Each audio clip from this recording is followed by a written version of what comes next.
Sir ఒకసారి ఆగండి, కొంచెం మీరు రాజకీయ వెళ్ళండి, కొంచెం వెనకరండమ్మా.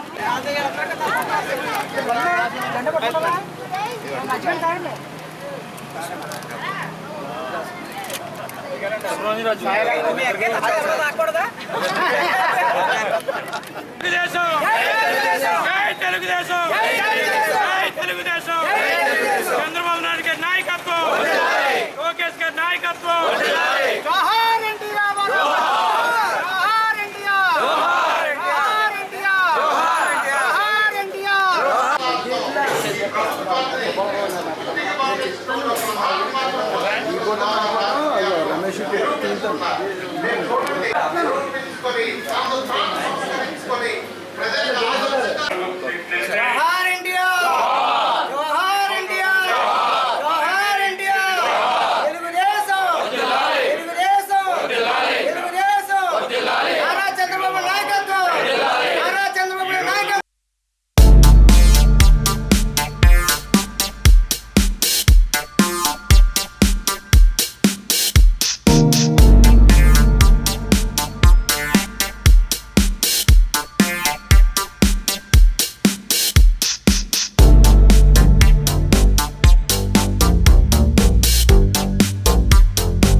అత్యున్నత జాతకుడు మన ఎన్టీఆర్ తెలుగుదేశం పార్టీ సైకిల్ గుర్తు జెండా ఈ భూమి ఉన్నంత వరకు, ఈ గాలి వీచినంత వరకు, గోదావరి నదిలో గలగల పారినంత వరకు, ఈ జనం ఉన్నంత వరకు, ఎన్ని తరాలైనా ఎన్ని యుగాలైనా ఇంకెన్ని పార్టీలు వచ్చినా ఈ ప్రకృతిలో ఈ ప్రజలు ఆంధ్ర రాష్ట్రంలో రాష్ట్ర ప్రజల దేవుడు ఎన్టీఆర్ అయినా ఫోటో అయినా తెలుగుదేశం పార్టీ సైకిల్ గుర్తు జెండా అయినా ఈ భరత గడ్డపై నేటి తరానికైనా భావి తరాలకైనా ఎల్లప్పుడూ రెపరెపలాడుతూ కనిపిస్తూనే ఉంటుంది.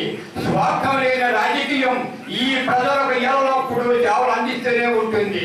జై తెలుగుదేశం, జై ఎన్టీఆర్.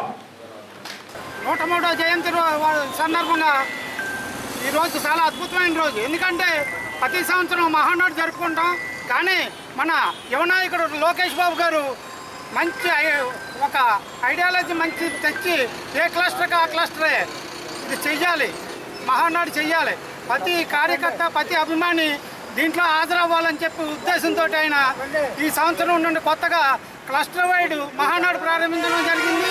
అలాగే మా 3వ క్లస్టర్ 4, 5, 6, 7, 8, 9, 10 వార్డులకు సంబంధించి ఇక్కడ నరసాకరారాయణ కళ్యాణ మండపంలో పెట్టడం జరిగింది ఈ మహానాడు కార్యక్రమం.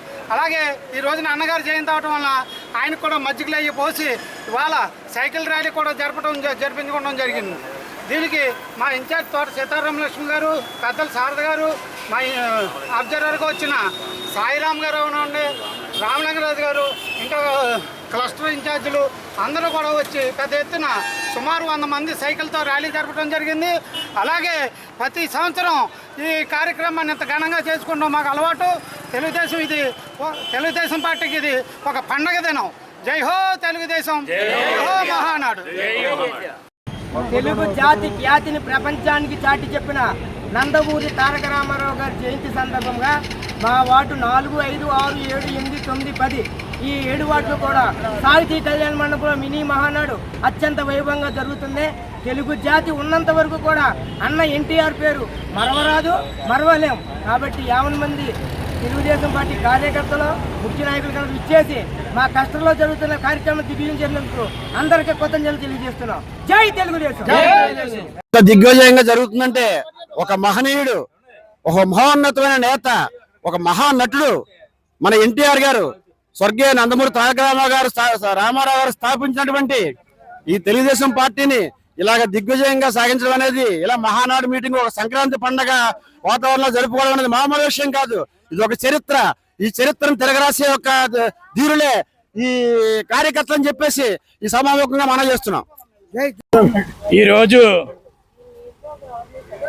ఎన్టీఆర్ గారి జయంతి మహోత్సవాన్ని మరి ఆంధ్రప్రదేశే కాకుండా ప్రపంచంలో అన్ని దిక్కుల్ని కూడా ఇవాళ ఎన్టీ రామారావు గారి జయంతి, మరి నట సార్వభౌమ, విశ్వవిఖ్యాత నట సార్వభౌమ శ్రీ ఎన్టీ రామారావు గారి జయంతి ఈ రకంగా జరుపుకోవడం ఇక్కడే కాదు, మేము కస్టర్స్, ఇది 3వ కస్టర్ మాకు నర్సయ్య అగ్రహారంలోని మరి కళ్యాణ మండపంలో ప్రతి విషయం కూడా మనకి మంగళగిరి నుంచి లైవ్ వస్తుంది. మరి ఈ కార్యక్రమాన్ని మొత్తం ప్రపంచం అంతా కూడా కార్యకర్తలు అందరూ కూడా అనుసంధానం చేసుకొని ఈ కార్యక్రమాన్ని జరుపుకోవడం చాలా ఆనందదాయకం. మరి ఇది ఒక పండగ వాతావరణంలో, మహానాడు అనే పండగ వాతావరణంలో మొత్తం కస్టర్స్ ఆధీనంలో ఈ కార్యక్రమాన్ని జరుపుకోవడం చాలా మాకు సంతోషంగా ఉంది. అందరికీ ధన్యవాదాలు. జోహార్లు. మరి ఇటువంటి కార్యక్రమంలో మరి ప్రతి సంవత్సరం కూడా మహానాడికి వెళ్ళాలంటే చాలా వ్యయ ప్రయాసంతో కూడుకునేది. ఇప్పుడైతే చక్కగా మన టౌన్లోనే మనందరూ కూడా ప్రతి ఒక్కరిని కలిసి చేసుకునేటువంటి ఆలోచనతో పెట్టినటువంటి మన లోకేష్ గారి ఆలోచనని మనం అందరూ సమర్థించాలి. ఎందుకంటే దూరం వెళ్ళాలంటే కార్లు ఉండాలి, మరి టైం వేస్ట్ చేయాలి, మరి అక్కడ ప్లేస్ ఉండదు, రూమ్స్ ఉండవు, అన్ని ఇబ్బందులే. ఇదంతా చక్కగా మరి అందరూ మనం వార్డులో ఉన్నవాళ్ళు ఇప్పుడు 8 వార్డులు జరుగుతుంది ఒక క్లస్టర్కి. 8 వార్డుల్లో కూడా అందరినీ మనం కలుసుకుంటున్నాం. సీనియర్లు ఎవరు, జూనియర్లు ఎవరు, వీళ్ళందరినీ కూడా పలకరించుకోవటం, సీనియర్లని ఏమో మనం గౌరవించుకోవటం, ఇవన్నీ చేయటం వల్ల చాలా చక్కగా ఉంది. ఇటువంటిది కొనసాగించి నెక్స్ట్ టైం కూడా ఇలాగే కొనసాగితే బాగుంటుంది. వీటితో పాటు అందరికీ కూడా శ్రమ కూడా తగ్గుతుందని